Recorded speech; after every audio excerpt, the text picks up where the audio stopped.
माँ जैसी बेटी व हज़रत फ़ातिमा और नबी करीम का प्यार। जब भी हज़रत फ़ातिमा अपने वालिद नबी करीम के पास आती तो रसूल अल्लाह फ़ौरन खड़े हो जाते। वो अपनी बेटी का हाथ थामते, पेशानी चूमते और अपनी जगह पर बिठाते। ये सिर्फ एक बाप का प्यार नहीं था, ये दुनिया को बेटी की इज्जत सिखाने वाला मंजर था। हज़रत फ़ातिमा भी अपने बाबा से बेहद मोहब्बत करती थी। जब नबी करीम सफ़र पर जाते तो सबसे आखिरी मुलाकात फ़ातिमा से करते और वापस आकर सबसे पहले उन्हीं के घर जाते। एक दिन रसूल अल्लाह ने फरमाया, फ़ातिमा मेरे जिगर का टुकड़ा है। ये अल्फाज आज भी हर बाप को सिखाते हैं कि बेटियां रहमत होती हैं, बोझ नहीं। क्योंकि यही सन रसूल हज़रत फ़ातिमा और नबी करीम की मोहब्बत मदीना की पुरसुकून रात थी। एक छोटे से सादा घर में फ़ातिमा एलज़ारा चुकी पेस रही थी। मुसलसल काम की वजह से उनके हाथों पर निशान पड़ चुके थे, मगर दिल अल्लाह की मोहब्बत से रोशन था। इसी दौरान मोहम्मद अपनी प्यारी बेटी के घर तशरीफ़ लाए।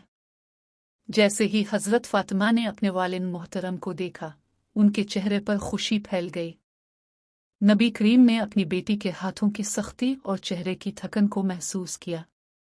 अपने मोहब्बत भरे लहजे में फरमाया, बेटी क्या बात तुम्हें परेशान कर रही है? हज़रत फ़ातिमा ने अदब से सर झुकाकर अर्ज़ किया, आ रसूल अल्लाह, घर के काम बहुत ज़्यादा हो गए हैं। ये सुनकर नबी करीम की आंखों में शफ़क़त आतर आई। आपके पास दुनियावी ख़जाने तो न थे, मगर आपने अपनी बेटी को ऐसा तोहफ़ा दिया जो दुनिया की हर नेमत से कीमती था। आपने मुस्कुराकर फरमाया, क्या मैं तुम्हें ऐसी चीज़ न बताऊं जो खादिम से भी बेहतर है? हज़रत फ़ातिमा ने शौक़ से अर्ज़ किया, जी ज़रूर या रसूल अल्लाह।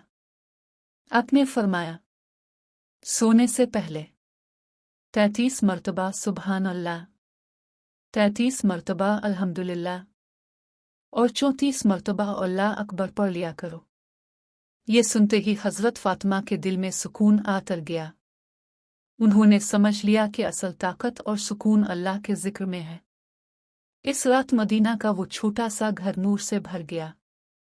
न वहाँ सोना था, न चांदी, मगर वहाँ ईमान, मोहब्बत और सुकून की दौलत मौजूद थी। और आज भी दुनिया बाप और बेटी की इस पाकीज़ा मोहब्बत को याद करती है, जो रहम, सादगी और अल्लाह की मोहब्बत पर कायम थी।